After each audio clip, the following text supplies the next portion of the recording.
Buenas noches a todos.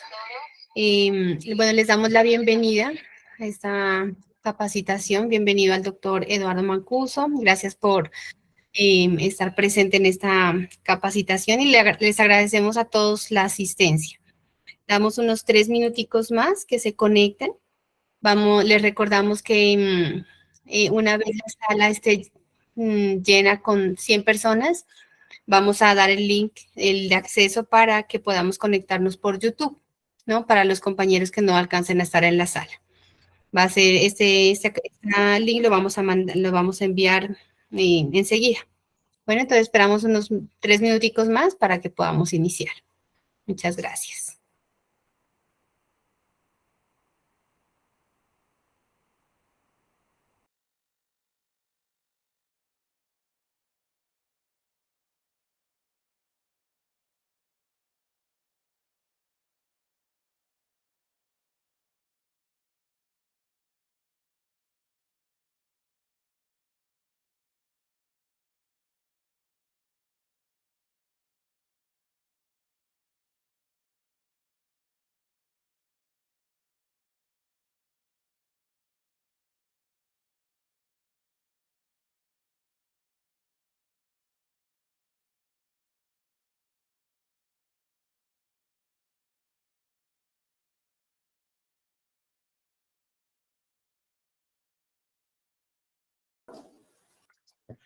Buenas noches.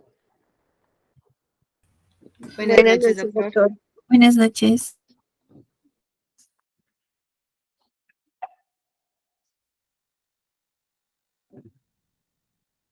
¿Sí se me escucha? Sí, doctor, se escucha perfecto.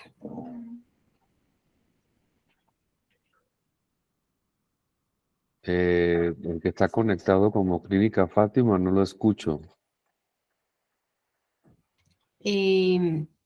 Sí, ¿No? Jenny Legarda, doctor, O sea, se estoy escucha aquí conectada. no, que usa el micrófono, pero no se escucha. Por lo menos yo no escucho nada. ¿Alguien más me escucha? ¿Alguien más me puede confirmar si se escucha? Doctor. Sí se está escuchando, doctor. Sí, doc. Fuerte y claro. Oh, yo no escucho a nadie. Sí se escucha, doc, sí se escucha. Sí le escuchamos, doctor.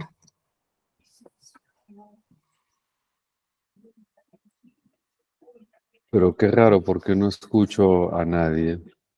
¿Será que tengo desconectado A ver, algo? déjeme revisar, doctor, qué sucede.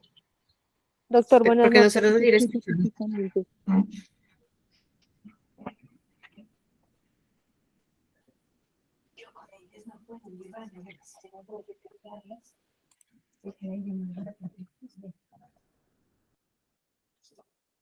Sí, ya estoy hablando, Luis Carlos.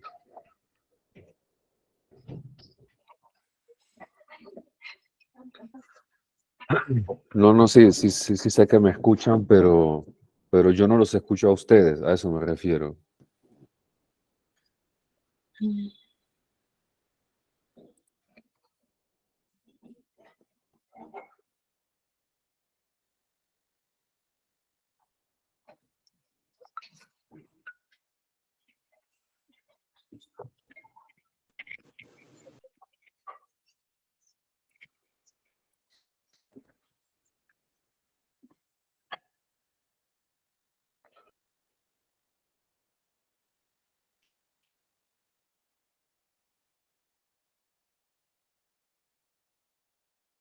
Bueno, voy a iniciar, ¿no? Que ya son las 7:31.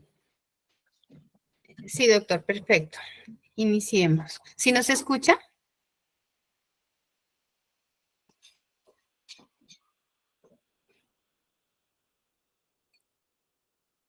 Sí, doctor.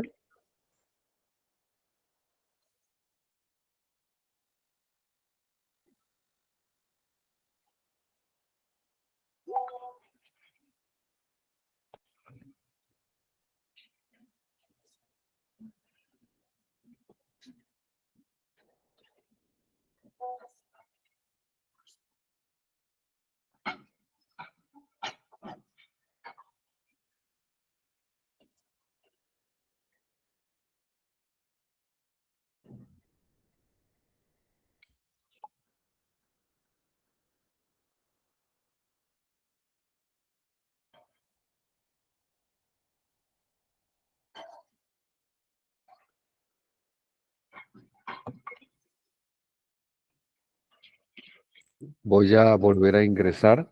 No vaya a ser de repente que sea algo por ahí.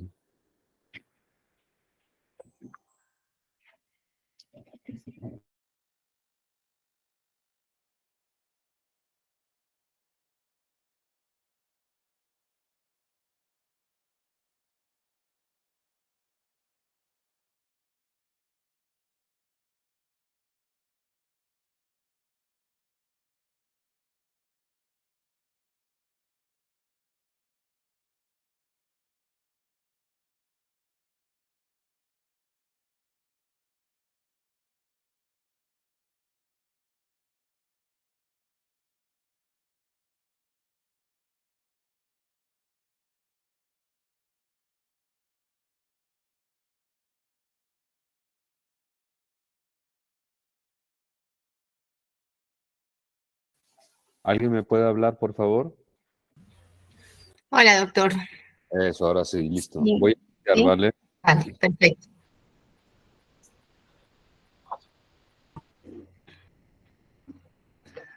Bueno, doctor, bienvenido y muchas gracias por ese espacio que nos brinda con la información que nos va a brindar. Muchas gracias. Podemos iniciar. Bueno, muy buenas noches. Vamos a hablar rápidamente sobre el tema de tromboprofilaxis durante el embarazo.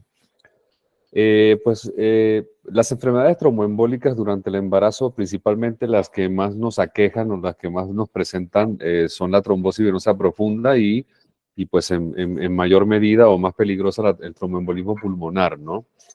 La incidencia de esta situación varía entre 0,5 y 3 cada 1000 embarazos. La estadística muestra que la trombosis venosa profunda se presenta de manera, en la misma frecuencia en los 3 trimestres del embarazo e incluso en el posparto. En cambio, el tromboembolismo pulmonar pues, es más frecuente en el posparto, ¿no? Más de la mitad de las mujeres que padecen un accidente tromboembólico durante el embarazo presentan alguna causa congénita o adquirida de trombofilia. Llámese lupus, llámese síndrome antifosfolípidos, etcétera. En las mujeres con antecedentes previos de tromboembolismo tiene un riesgo de recurrencia Doctor, más o menos... doctor Mancuso, Sí, diga. no pasa Sí. la diapositiva. ¿Sigue estando en la primera? Sí, está en el título. ¿Y ahorita la ves? ¿Esta? Ahí sí pasó las generalidades. Perfecto. Voy a volver a darle a presentación a ver si funciona, ¿no? Ahí se ve la de generalidades. Sí se ve, ahí está bien. Perfecto. Me avisa si continúan, ¿vale? Bueno, otra cosa que es muy importante tener en cuenta es que durante el embarazo básicamente es un estado hipercoagulable. Toda la serie de cambios que se presentan por la fisiología propia del embarazo hacen que la mujer embarazada sea más propensa a desarrollar una enfermedad tromboembólica. Estos cambios obviamente afectan también a los 3 elementos de la tríada de Virchow, ¿no? ¿Sí cambió ahí? No cambió. No, doctor. Entonces voy a seguir así. Como todos sabemos, la tríada de Virchow es la alteración de la hipercoagulabilidad, o sea, el paciente presenta hipercoagulabilidad, como es el embarazo, por todo este tema de las alteraciones de los factores de coagulación, disminución de fibrinógeno, etc. Hay alteraciones del flujo sanguíneo y obviamente secundario a una lesión del endotelio vascular, como puede pasar, por ejemplo, en la preeclampsia. Durante el embarazo, como ya habíamos comentado, existe un incremento de la éstasis venosa en las extremidades inferiores, ¿sí? Obviamente esto genera un descenso de más o menos 50% del flujo venoso durante el tercer trimestre sobre todo, pero pues también se presenta durante todo el embarazo. Obviamente a medida que el embarazo va avanzando y va creciendo la gestación, pues obviamente esta sobrecarga de líquidos, etcétera, produce que sea más riesgoso o que este flujo venoso disminuya ya hasta el tercer trimestre. Como consecuencia de esta acción mecánica, como habíamos dicho, que produce el útero grávido, la acción de la progesterona sobre la musculatura vascular, que comporta un incremento de la distendibilidad y una disminución del tono venoso. Y como ya habíamos comentado, pues las alteraciones propias fisiológicas del embarazo, de los factores de coagulación y del fibrinógeno durante la gestación. Los factores de riesgo para presentar una enfermedad tromboembólica durante el embarazo son muchísimos, ¿vale? Aquí tenemos un listado de los factores más comunes, tanto preexistentes como de aparición durante el embarazo. ¿Cuáles serían, digamos, los que más de repente estaríamos enfrentando en el embarazo? Por ejemplo, tomar en cuenta la edad mayor a 35 años, índice de masas corporales antes o al inicio del embarazo mayores a 30, sobre todo, por ejemplo, pacientes con antecedentes de diabetes pregestacional, síndrome de ovario poliquístico, la multiparidad o pacientes mayores de 3 embarazos o más, el tabaquismo, pacientes con presencia de grandes venas varicosas. Aquí arriba estamos viendo las que son de alto riesgo, todo lo que es discrasias sanguíneas. Aquí coloco esta anotación porque hay que tener en cuenta de que las pacientes que ya tengan un antecedente de una enfermedad de la sangre o de una discrasia sanguínea, por ejemplo, von Willebrand, déficit de proteína S, talasemias, etcétera, síndrome altifosfolípido, todo este tipo de situaciones, estas situaciones van a tener que ser siempre manejadas con el servicio o con el hematólogo, ¿no? Para el tema de cuadrar, por ejemplo, el manejo que se le va a dar de anticoagulación durante el embarazo, que acuérdense que tiene que variar un poco, sobre todo en el primer trimestre, porque todos estos inhibidores de la vitamina K tienen que ser suspendidos porque pueden ser, sobre todo en el primer trimestre, teratogénicos, ejemplo, warfarina, etcétera. Entonces, ya entrando en materia, la profilaxis durante la gestación y el puerperio, ¿sí? Es un tema controvertido. Incluso ustedes cogen la literatura y ustedes pueden encontrar que el Colegio Americano de Ginecología tiene sus parámetros, que la Real Sociedad de Europea tiene sus parámetros, y pues realmente no hay no hay un consenso con respecto al diagnóstico e incluso al manejo, ¿no? Entonces todo esto hace que el tema sea controvertido, pero pues la mayoría de las recomendaciones se basan en estudios retrospectivos y en la opinión de expertos. Y por lo tanto, pues eso genera que tenga un nivel de evidencia bajo. El riesgo de la enfermedad tromboembólica tiene que ser evaluado individualmente, teniendo en cuenta si la paciente ya ha padecido episodios de trombosis en embarazos anteriores o incluso sin estar embarazada, ¿no? O que presente, por ejemplo, trombofilias congénitas o adquiridas, si se presenta uno o varios factores de riesgo de trombosis.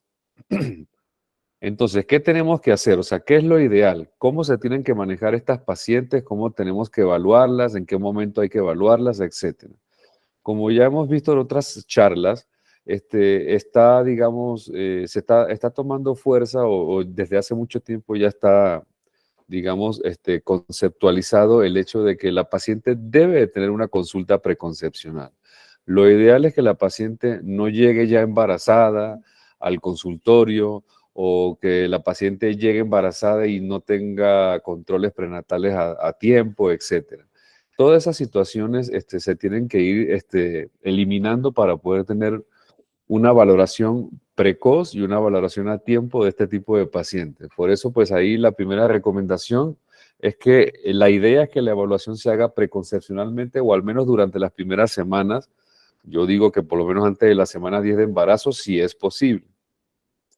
En caso tal, en la visita realizada, sea cual sea la edad gestacional, también hay que hacer la evaluación de riesgo de trombosis. En el caso de un ingreso hospitalario o en el caso de que se valorara el riesgo si no se había hecho previamente y se valorará en función de las circunstancias. Esto va básicamente, digamos, dirigido al personal médico que esté, por ejemplo, en hospitalización o que estemos en urgencias o los que hacemos, por ejemplo, controles prenatales, etcétera. Todas las pacientes, cada vez que haya contacto con personal médico, se debe de revalorar nuevamente el riesgo de trombosis o de enfermedad tromboembólica.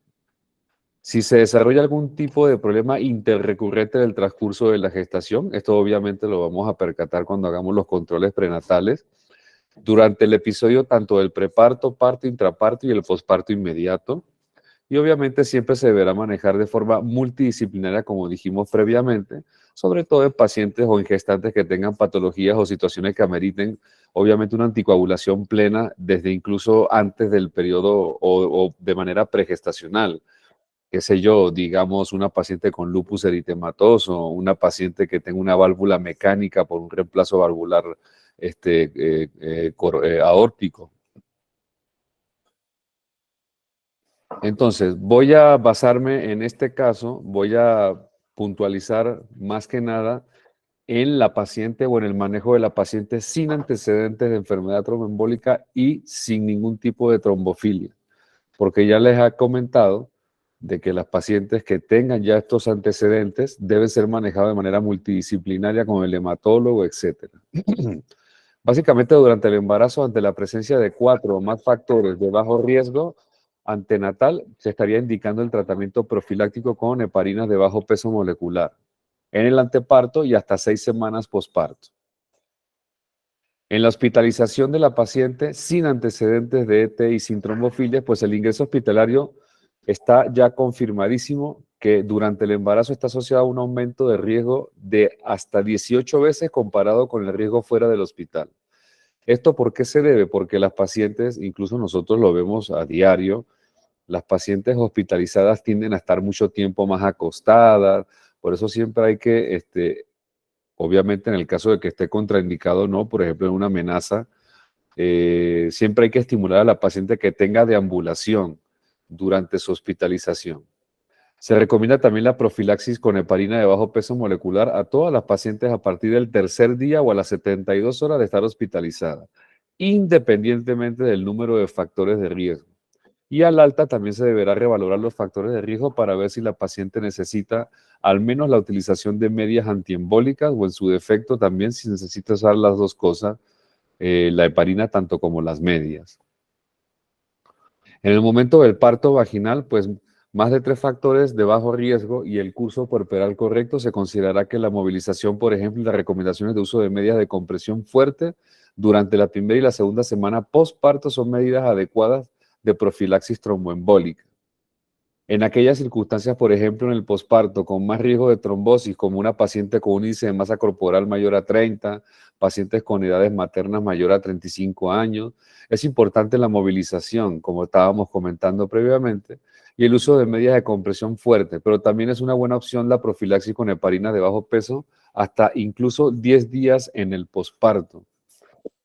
Y todas pacientes puérperas con obesidad de índice de masa corporal de 30 como factor individual, también es una buena opción de profilaxis con heparina durante 10 días posparto, pero en los casos de índice de masa corporal de 40, sí se deberá indicar la profilaxis durante 10 días. En las poscesáreas, por ejemplo, el riesgo de trombosis posparto en el caso de las cesáreas electivas, obviamente es mayor a que de un parto vaginal, pues por el hecho de que representa la invasión o las lesiones que generan una cesárea, el riesgo de trombosis todavía mayor en los casos de cesárea urgencia o en el curso de un parto. Se recomienda profilaxis también con heparina de bajo peso molecular a todas las pacientes a las que se le practica una cesárea de urgencia o en el curso de un parto o de un trabajo de parto durante los próximos 10 días posparto o en el puerperio. Y en los casos de las cesáreas electivas, la profilaxis con heparina de bajo peso estará indicada siempre que la paciente presente 2 o más factores de riesgo de trombosis, también por los siguientes 10 días. Aquí les traigo un esquema en el cual aparece cuál sería la dosis de heparinas de bajo peso molecular y las heparinas no fraccionadas, en este caso la heparina sódica, dependiendo del semestre y también dependiendo del peso de la paciente. Obviamente, por razones de comodidad y de más fácil colocación, las heparinas de bajo peso molecular, obviamente son preferidas sobre las heparinas no fraccionadas. ¿En qué casos usamos la media de compresión? Pues más allá de que ya lo hemos mencionado, pues también cabe resaltar que como alternativa a las heparinas, en general a las heparinas, pues en aquellos casos de que la paciente tenga contraindicación de su uso o que no tenga disponibilidad del medicamento, o en las pacientes hospitalizadas que también tengan criterios de tromboprofilaxis. Pacientes hospitalizadas poscesáreas con riesgo de enfermedades tromboembólicas, riesgo de enfermedad tromboembólica puntualmente con más de 3 factores, antecedentes de enfermedades tromboembólicas que también requieran colocación de heparina si es necesario, y en todas las pacientes que vayan a realizar viajes prolongados de más de 4 horas de duración. Hago énfasis en estas cosas porque tenemos muchas pacientes que vienen de lejos, que vienen de distancias largas, y fíjense que ahí El simple hecho de tener un viaje de 4 horas o más es ya indicación para que la paciente se le estimule el uso de las medias de compresión. De repente no estamos todavía muy acostumbrados a la utilización, entre comillas, masiva de este recurso, pero como ustedes pueden ver, es una opción que es muy válida y es una opción que se debería estar utilizando más de lo que la utilizamos. El manejo de la anticoagulación en el intraparto, pues quise hacer este espacio de las consideraciones anestésicas, porque también a veces se genera mucha incertidumbre o muchas dudas con respecto a la paciente que venga utilizando, por ejemplo, aspirina o que esté utilizando algún tipo de anticoagulación. Entonces siempre se genera la duda con el anestesiólogo de, bueno, ¿cuánto tiempo tengo que esperarme? ¿Realmente la paciente tiene que colocársele una anestesia general porque está utilizando esto o aquello? ¿O cuántos días realmente tengo que esperar para que la paciente se la pueda operar, etcétera? Puntualmente, la práctica de la anestesia peridural debe consensuarse con el anestesista y discutirse con la paciente. Se le tienen que explicar los riesgos que supone la administración, obviamente el riesgo de la compresión por un hematoma. En el caso de una paciente que haya iniciado trabajo de parto espontáneo y esta, por ejemplo, él esté utilizando heparina, dosis profiláctica, se podrá administrar analgesia peridural pasada las 12 horas de la última dosis. Y en aquellas que requieran dosis terapéuticas de heparina durante el embarazo, por ejemplo, pacientes con trombosis recientes, pacientes portadoras de prótesis mecánicas, etcétera, estas pacientes se van a beneficiar durante el periodo del intraparto con el paso de heparinas no fraccionadas intravenosas, por el hecho, obviamente, de poseer una vida media más corta y por la mayor eficacia del sulfato de protamina para revertir sus efectos secundarios.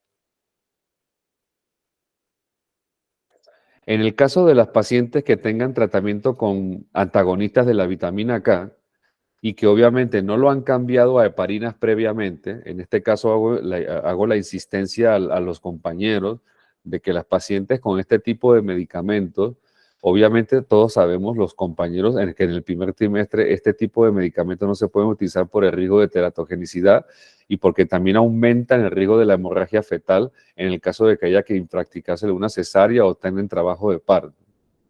Entonces, estas pacientes lo ideal es que ellas ya en el control prenatal o preconcepcional, como ideal, se les cambie su método de anticoagulación a un método obviamente que se puede utilizar durante el embarazo.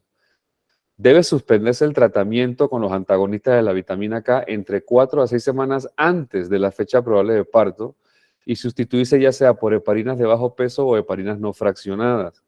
La administración del ácido acetil salicílico a bajas dosis, y esto sí hago énfasis porque en esto también a veces tenemos mucha dicotomía con los compañeros anestesiólogos, de manera aislada no está contraindicada para una técnica de analgesia locorregional. O sea, se puede realizar anestesia regional a pesar de la aspirina.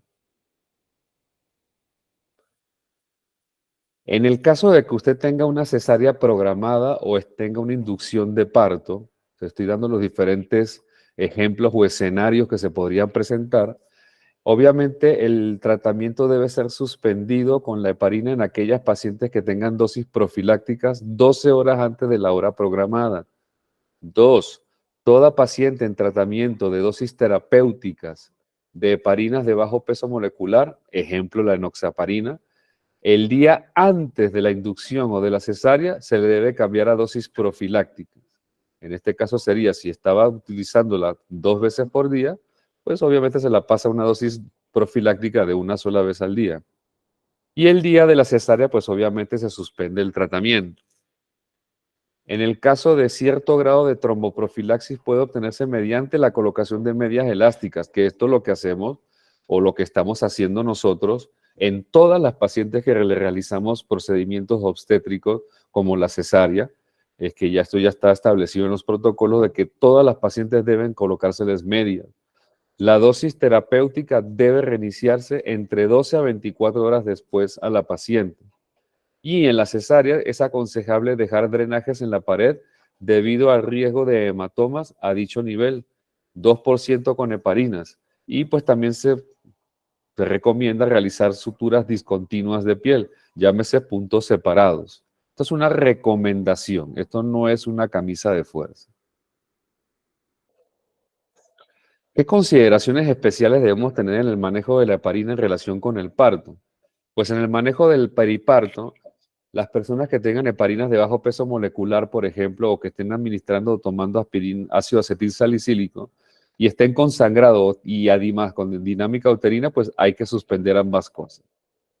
Pacientes con heparinas de bajo peso en dosis terapéutica, se le puede colocar analgesia locorregional posterior a las 24 horas de la última dosis. Las que tengan dosis profilácticas, no terapéuticas, profilácticas, se la puede colocar a las 12 horas de la última dosis. Las heparinas no fraccionadas se tienen que suspender 4 a 6 horas antes o, como habíamos comentado ya, se le coloca sulfato de protamina, que sería como el antídoto, ¿no? Las pacientes que tengan ácido acetil salicílico a dosis bajas, llámese dosis bajas, todas las dosis que sean menores a 200, que son las que utilizamos nosotros durante el embarazo, por todo este tema de la prevención de preeclampsia, etcétera, no contraindica la analgesia locorregional. El reinicio de las heparinas de bajo peso molecular en el posparto, como ya habíamos comentado, se tiene que hacer entre 2 y 24 horas y como mínimo a las 6 horas después de retirarse el catéter en ausencia de sangrados. Otro tema muy controversial y que más allá de que ya no se trata del embarazo, habla sobre la anticoncepción. Sí lo quise traer aquí a colación porque me parece que es muy importante. Hay mucha incertidumbre con respecto, más allá de que existan estas tablas donde uno categoriza el riesgo dependiendo del anticonceptivo en la lactancia y todo este tema. Hay que quedar claro que uno de los principales riesgos cardiovasculares de la contracepción hormonal es el incremento del riesgo de trombosis. Esto es una realidad, ¿sí? Por eso a las pacientes, incluso pacientes que no están en la lactancia o pacientes que no tienen ningún tipo de relación con el embarazo, obviamente, acuérdense que si tienen antecedentes trombóticos o algún tipo de evento trombótico, son pacientes que tienen muy alto riesgo de trombosis, ¿sí? Esto es una realidad con los anticonceptivos biconjugados. Este incremento de riesgo es debido sobre todo a los estrógenos. Ahora ustedes me dirán, bueno, doctor, pero en la lactancia no se utilizan estrógenos. Sí, pero yo sí quise traer esto a colación. Sé que no es el tema, pero sí me parece importante mencionar lo de la anticoncepción. Obviamente se le atribuye a los progestágenos escaso riesgo. Por eso que ustedes ven y por eso se colocan Depo-Provera, implantes subdérmicos y todo este tipo de tratamientos con progesterona, se los coloca en el posparto sin ningún tipo de problema.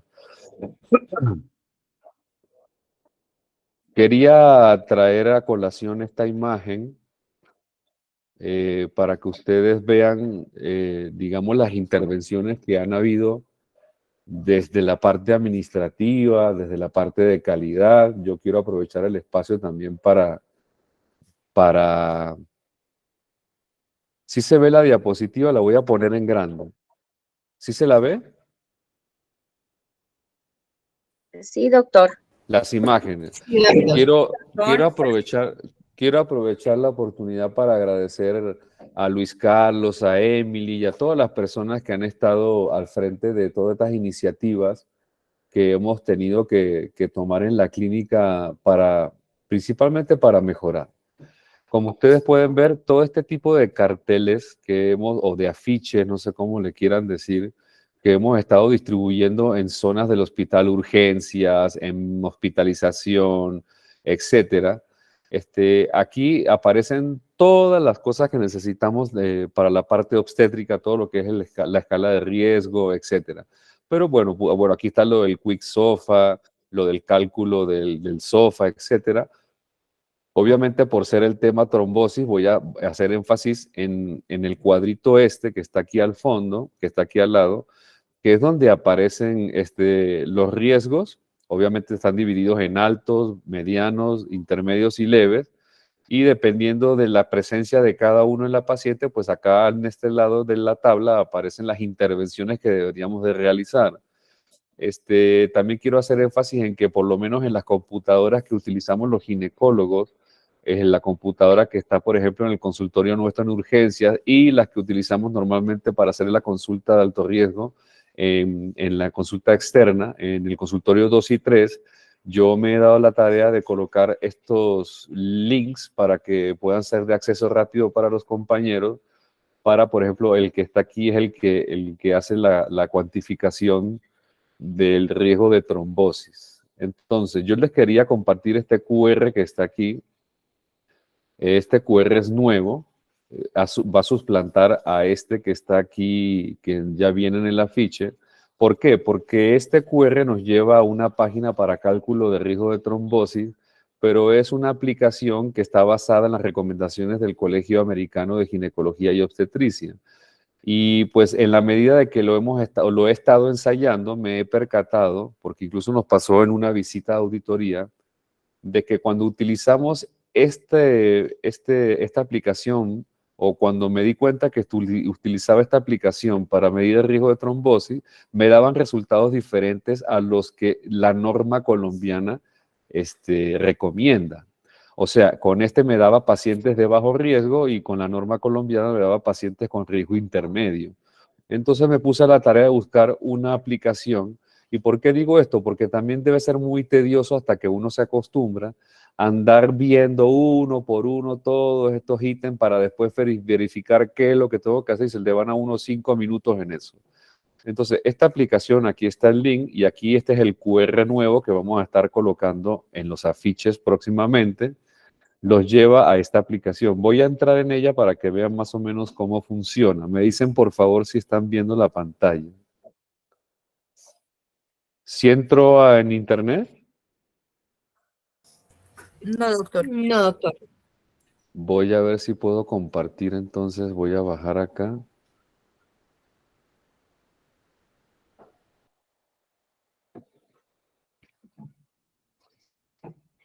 Ahí sí ve mi pantalla. No, doctor. Déjame que voy a regresar acá entonces.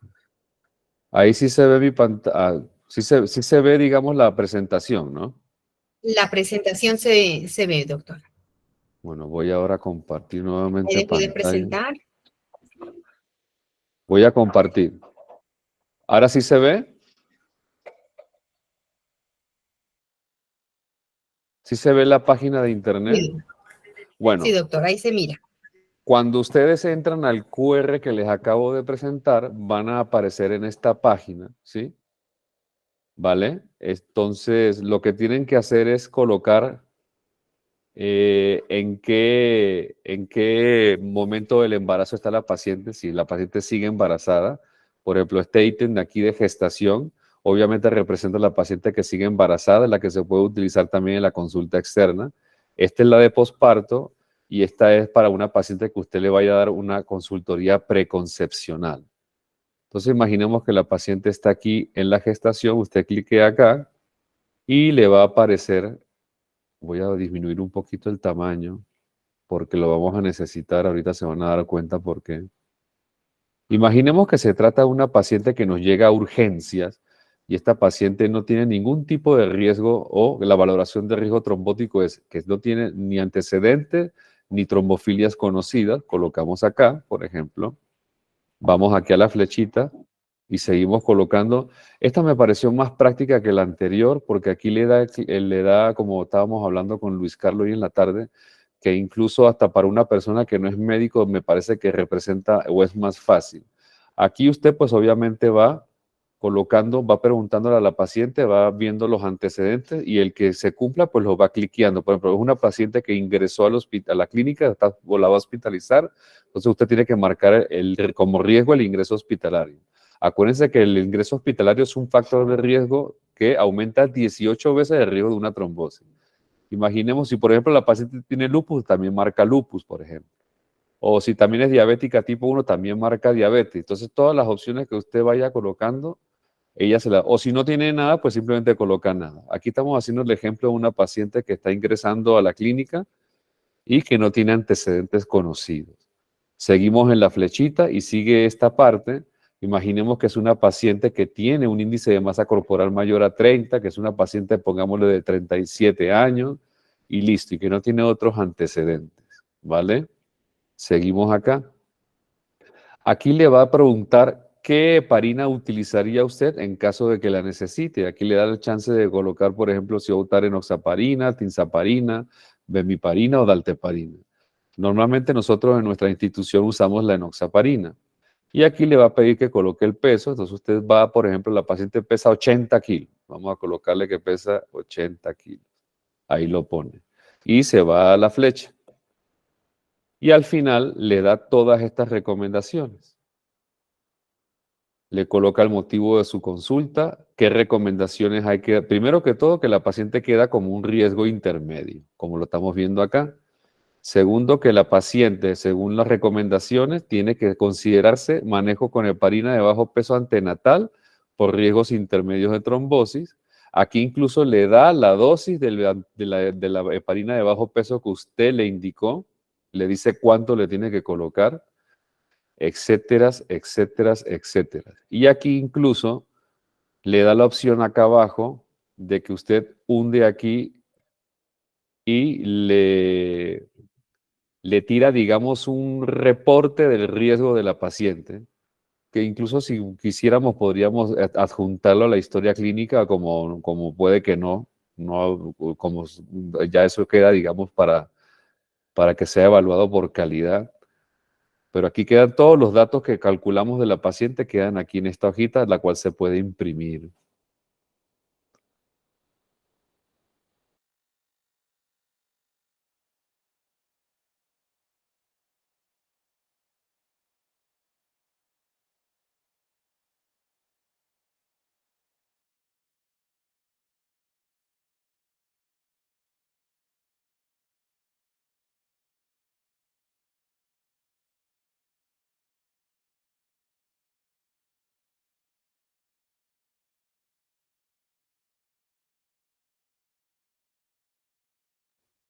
Qué pena, se me cayó la... ¿Hasta dónde llegaron a escuchar?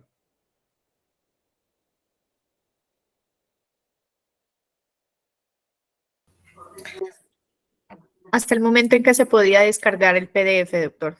Ah, perfecto. Entonces, como quien dice, hablamos todo. ¿Y qué les digo? Y bueno, y al final que iba a compartir, digamos, lo de la tabla que se utiliza acá en Colombia, la famosa tablita.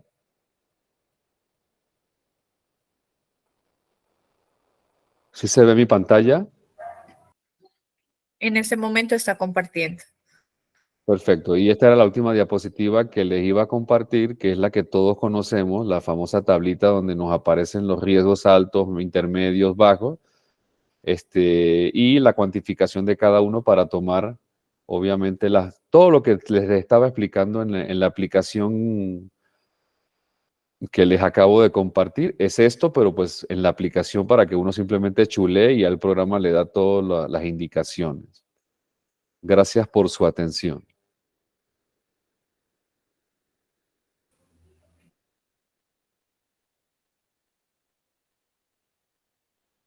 ¿Hay alguna pregunta? Muchas gracias, doctor, por la información y dejamos estos minuticos para preguntas y les voy compartiendo el link de asistencia para que lo diligencien, por favor. Pueden hacer sus preguntas, levantar sus micrófonos y preguntar.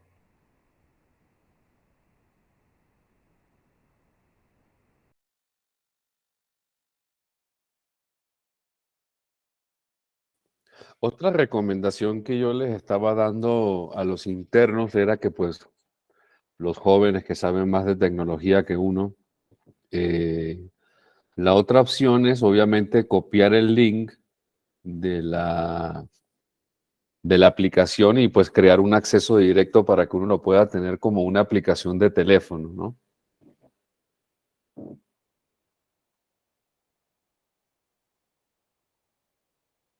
¿Hay alguna pregunta? Sí quiero hacer énfasis, qué pena que sea tan repetitivo, puntualmente con el personal que está, los compañeros médicos generales que están en hospitalización, y los compañeros que estemos en urgencias, más allá de que los ginecólogos vemos a las pacientes, y obviamente para los compañeros ginecólogos que hacemos consulta externa. Quiero insistir en que todas las pacientes obstétricas embarazadas tienen que colocársele la nota de evolución, ya sea en el contexto que sea, tiene que colocársele las notas el riesgo de trombosis que ellas tienen. Entonces, como les dije, esa aplicación que nos encontramos, no sé si el que quiera, yo personalmente sí lo voy a hacer, porque de todas formas es una prueba más allá de que uno lo coloque en la nota. Yo sí voy a estar generando el reporte de la evaluación de riesgo y lo voy a estar anexando a las historias clínicas.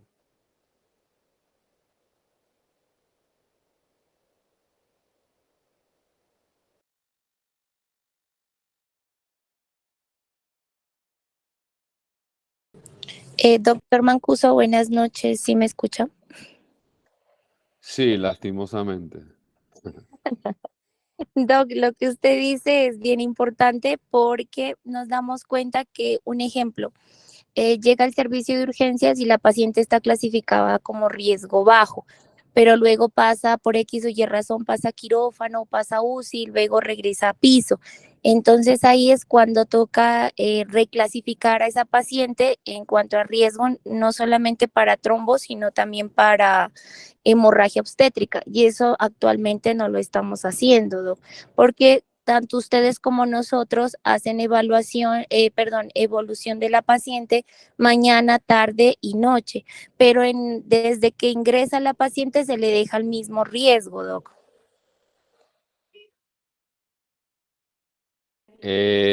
Pau, me ha encantado de que digas eso porque se entiende de que le pusiste atención a la charla. Por eso yo estaba haciendo énfasis en eso, ¿no? Lo que tú dijiste es un ejemplo muy bueno. Una paciente que llega, o sea, una paciente que llega en circunstancias, por ejemplo, yo le coloco un riesgo bajo de trombosis en urgencias, pero la pasé a cesárea. Pero ya la paciente cuando sube de la cesárea a piso, ya el antecedente de la cesárea de urgencia, como ya hemos podido ver en la charla, obviamente le aumenta el riesgo para que la paciente haga una trombosis. Entonces, por eso yo hice la observación, como tú mismo lo has hecho, de que estas pacientes, cada vez que lleguen a un servicio distinto, hay que reclasificarlas. Obviamente, no solamente de trombosis, también el riesgo de hemorragia obstétrica, ¿no? Que eso también está contemplado en los protocolos institucionales. Gracias, Pau, por tu aporte.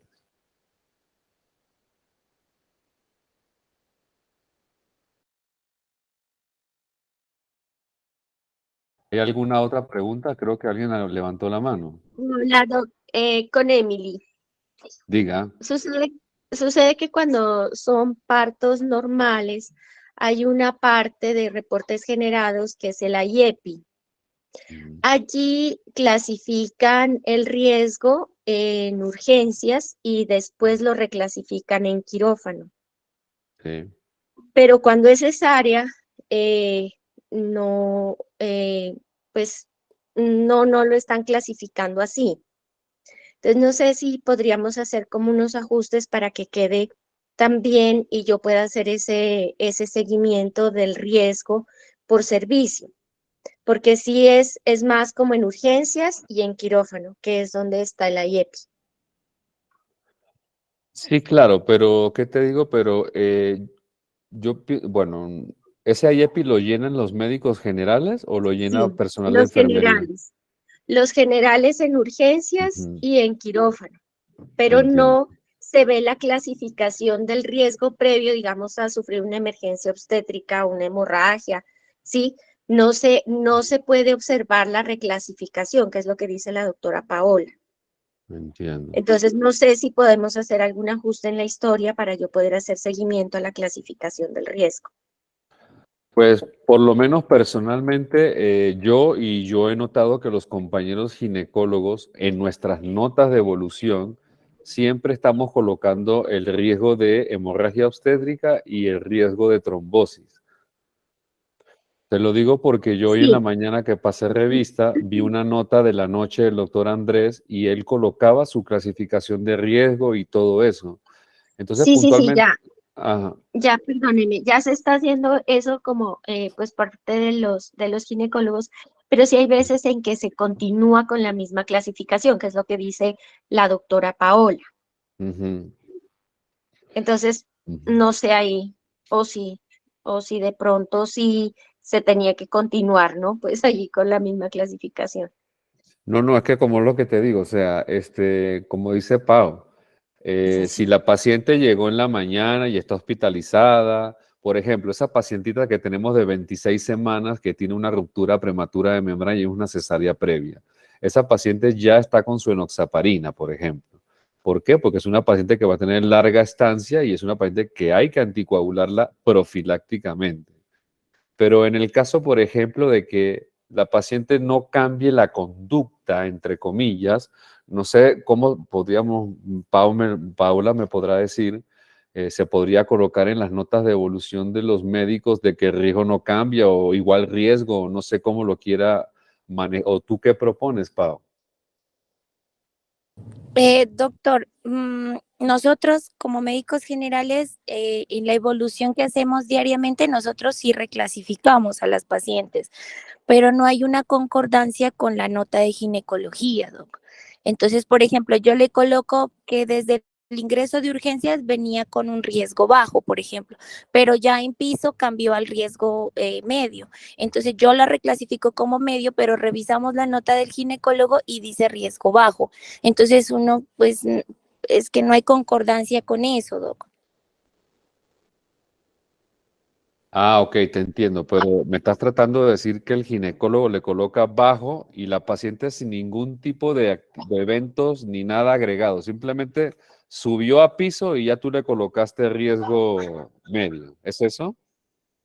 No, doc, no. Es decir, por ejemplo, bueno, una paciente embarazada con una infección de vías urinarias, eh, mm, que no tiene otro factor de riesgo, sigue siendo bajo, igual que la clasificación que se dio en urgencias. Entonces, nosotros lo seguimos colocando como riesgo bajo, al igual que venía desde urgencias o según la hospitalización.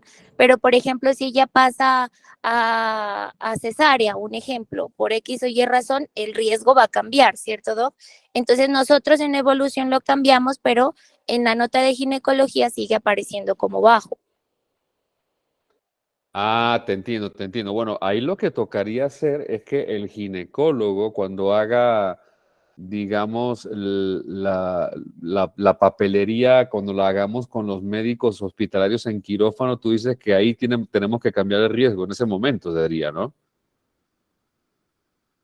Claro, porque ya, pues entiendo yo que ya no debería ser un riesgo bajo.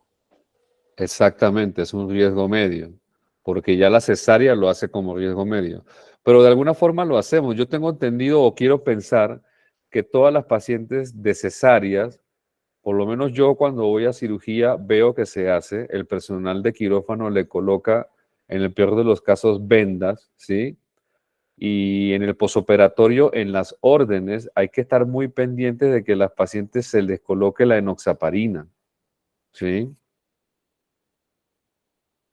O sea, doc, sí, o sea, sí se hace todo como decir el medicamento, de las medidas de compresión, todo se hace, se reclasifica el riesgo tanto en quirófano como al subir a piso en la evolución del día siguiente, por ejemplo. Ajá. Pero en la evolución de ginecología, doc, después de que la paciente ya fue a cesárea, sigue apareciendo bajo riesgo. Entonces, es como, pues, como le digo, doc, nosotros reclasificamos, pero ginecólogo sigue diciendo que es bajo riesgo. Sí, sí, sí, ya te entendí, ya te entendí. Ya te entendí porque creo que incluso hasta yo lo he podido llegar a hacer. Ya te entendí. Yo sí, Perdón, doc, yo le voy qué a, pena. diga. Por eso es que no sé si podríamos hacer, digamos, algún ajuste en la historia del especialista para que cuando suba a piso se vuelva a clasificar. A eso me refiero, como chulear otra vez el riesgo o algo así que les quede más fácil. No, no, no, no. Lo que Pau está diciendo es que, por ejemplo, operaron a una señora de cesárea a las 5 de la tarde. La paciente subió a las 7 de la noche de recuperación. ella la recibe en piso y le modifica la evaluación de riesgo de bajo a intermedio por el hecho de que fue operada. Pero al día siguiente, en la mañana que pasa a revista el médico, el ginecólogo, en la nota de evolución del ginecólogo coloca bajo. Eso es lo que yo estoy entendiendo. ¿Es así, Pau? Sí, doctor, es así, ¿Ves? correcto.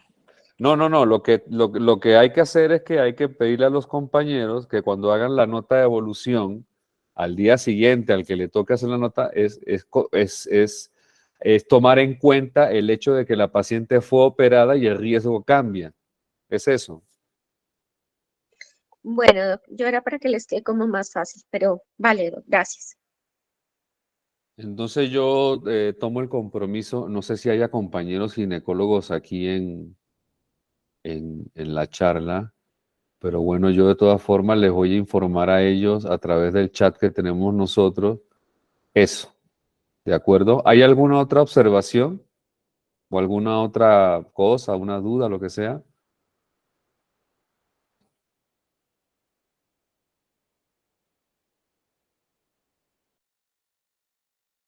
El que calla otorga, parece, ¿no?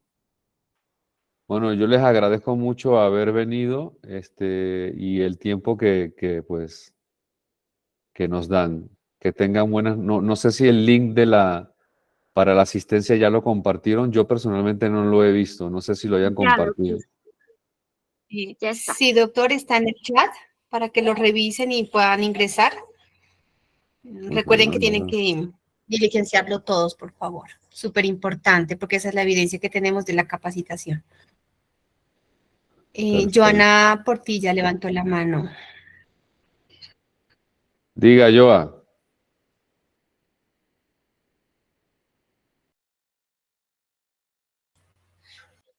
Joana, te escuchamos.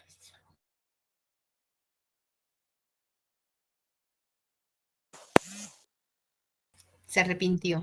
Oprimió el botón, perdón.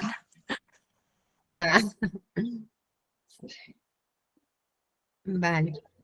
Bueno, muchas gracias. Listo, entonces, doctor, muchas gracias a usted por el espacio, a todos por la asistencia.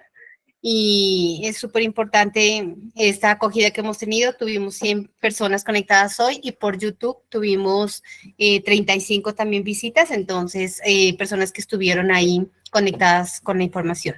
Muchas gracias, doctor Mancuso, y muchas gracias a todos. Que tengan una feliz noche. Doc, qué pena, ¿solamente hay el link de asistencia en el chat o también está el de la evaluación? Pues yo lo único que he visto es el de evaluación, el de asistencia no lo encuentro. Que a mí solo... Si les comento, integramos los 3 links en uno solo, entonces está el link de asistencia, enseguida les permite hacer la evaluación y la satisfacción. En un solo encontrarán toda la información, para más comodidad de todos. Ah, mira, ¿no? Qué tecnología.